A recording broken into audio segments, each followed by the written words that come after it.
Every civilization, every culture, has asked the same question: what happens when the world falls into complete darkness?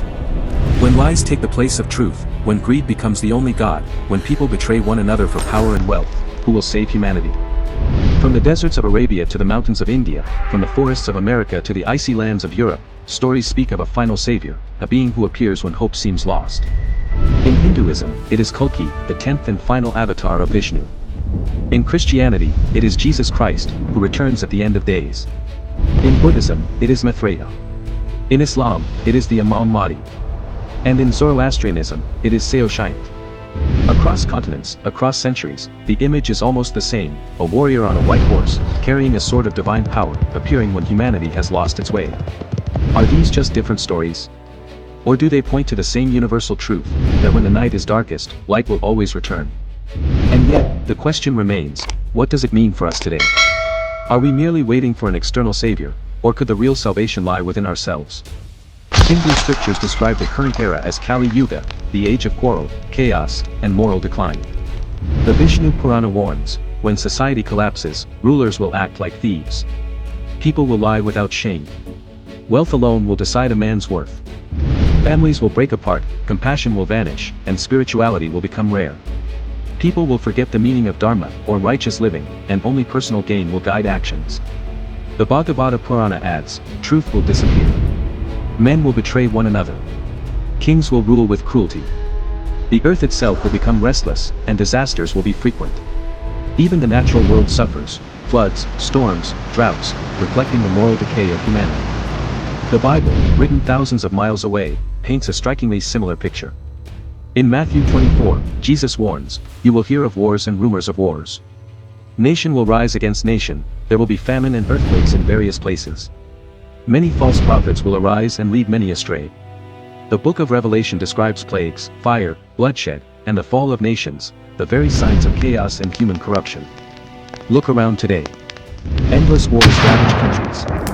Corruption has become normal. Climate change threatens life on a massive scale. Lies spread faster than truth. People worship money, power, and fame more than justice or compassion. It is as if the ancient scriptures were describing our very headlines. And yet, in the middle of all this darkness, these texts promise a turning point, a moment when a savior will appear, a force of justice and truth, to restore balance to the world. It is this moment that the world has been waiting for. Hindu scriptures describe Kalki's arrival with incredible detail.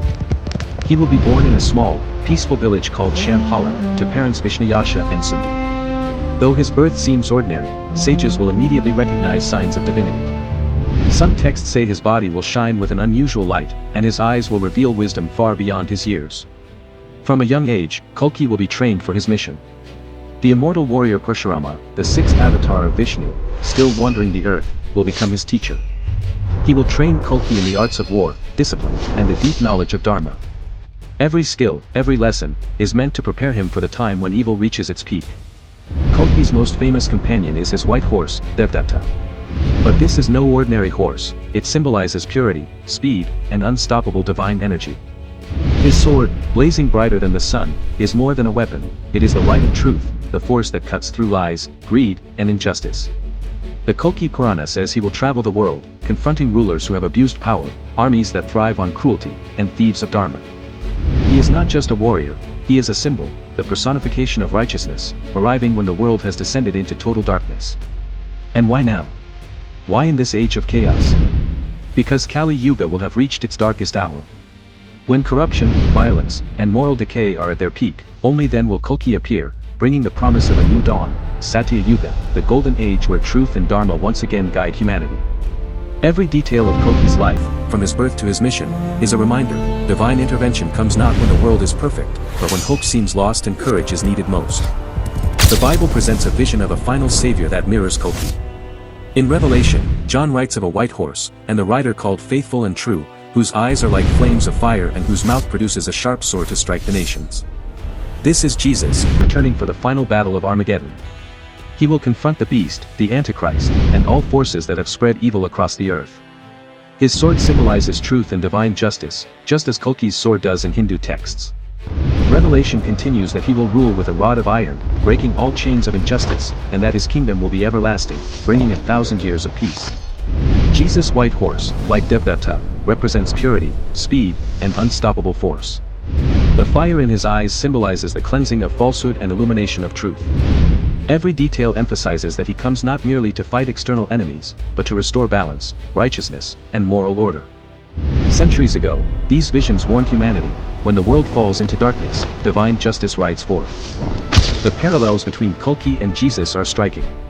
Both ride white horses. Both carry swords that symbolize truth rather than simple weapons. Both appear when evil has reached its peak.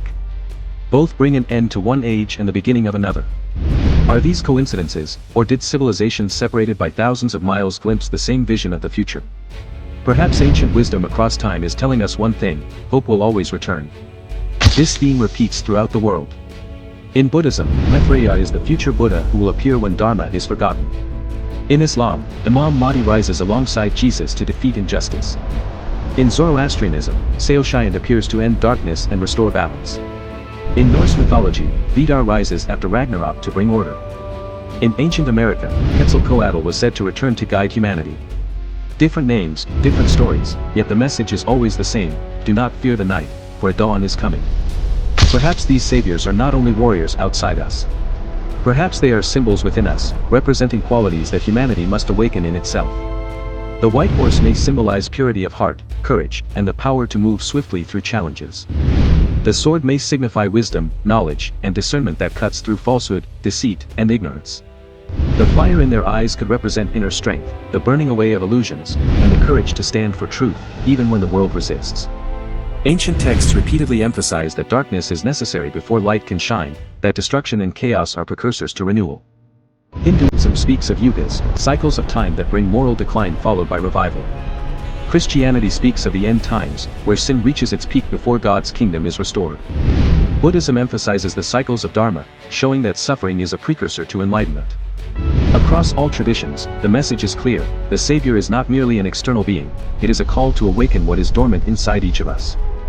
Could Kalki, Jesus, and other saviors be more than literal beings? Could they represent the collective awakening of human consciousness? Every time humanity faces extreme darkness, wars, injustice, climate crises, or moral collapse, individuals with courage, wisdom, and compassion emerge to lead, to teach, and to heal. Perhaps the sword is knowledge, science, or even technology, tools that can cut through ignorance and illuminate the truth. Perhaps the white horse represents speed of change, energy, and clarity in thought and action. Even today, people rise to challenge injustice, protect the vulnerable, and inspire hope, modern embodiments of these ancient prophecies.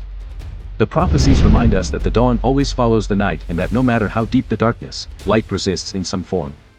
They encourage reflection: are we waiting for a savior to appear outside ourselves, or are we the awakening force the world desperately needs? Kalki, Jesus, Maitreya, Mahdi, Saoshyant, Quetzalcoatl, different names, different traditions, yet all share the same story, the story of hope. And perhaps the greatest secret is that the Savior is not merely someone who comes from the outside. Perhaps the Savior is already here, within us. It is the courage to stand for truth when lies surround us, the fire to fight injustice when evil prevails, and the strength to bring light into darkness. Awakening this Savior means taking responsibility, making choices that restore balance, and spreading compassion, wisdom, and courage. The world may descend into chaos, but even a single awakened individual can start a ripple that changes everything. The real question is not when Kalki or Jesus will arrive. The real question is, when will we awaken the Savior within ourselves? Every action, every choice, every small act of truth contributes to the new age, the dawn that comes after the darkest night. And this is the eternal message of all prophecies: hope, courage, and the light of consciousness are never lost. They are waiting for each of us to awaken them, to ride the white horse within, and wield the sword of truth that transforms our world.